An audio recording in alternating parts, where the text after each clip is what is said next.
Itong si former Senator Trillanes ay hindi raw tatantanan ang 18 dating sundalo at iba pang mga personalidad at ilan sa mga dating Marines nais na ring bumaligtad batay sa kanyang mga impormasyon. May nakalap na ulat at panayam ang Bombo Radio Kalibo.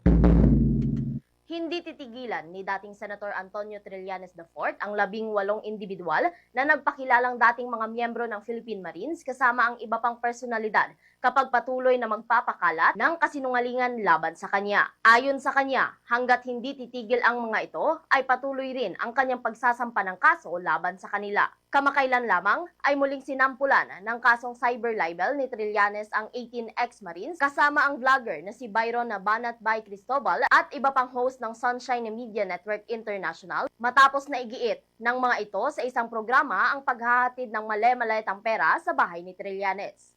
Mariing pinabulaanan ni Trillanes ang pagtanggap ng nasa $2 million mula kay dating Ako Bicol Party List Representative Zaldico para sa pag-aasikaso umano ng pangangailangan ng International Criminal Court investigators. Isa umano itong pagsabotahe sa kaso ni dating Pangulong Rodrigo Duterte. Dagdag pa ni Trillanes na may 5 pang sundalo ang nirecruit ngunit hindi sumama sa 18 ex-Marines. Maliban dito, ang iba umano sa 18 dating Marines ay nagdadalawang isip na rin na bumaliktad.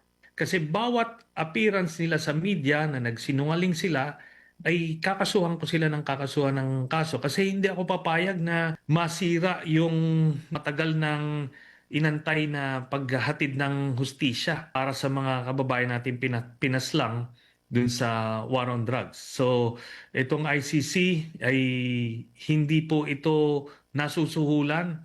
Ito ba? Meron ngayon sa ongoing investigation, meron nang nakausap at umamin na 5 na dating kasamahan nitong 18 na sila daw ay inalokan ng pera na milyon-milyon kapalit ng pagsama doon sa presko na yon na ginawa nila Baligod. Pero itong 5 na ito ay hindi sila pumayag. Si dating Senator Antonio Trillanes IV sa kanyang naging pahayag. Para sa Bombo Network News, mula rito sa Bombo Radio Kalibo. Bombo Ashley May Pamaos nag-uulat, and this is Bombo Radio Philippines, the #1 and most trusted source of news and information. Basta Radio. Bombo! For the most trusted source of news and information, visit our website at www.bomboradio.com. Follow us on Bombo Radio mobile app, Facebook, YouTube, TikTok, and X, formerly Twitter. Like, share, and stay connected. Anytime, anywhere.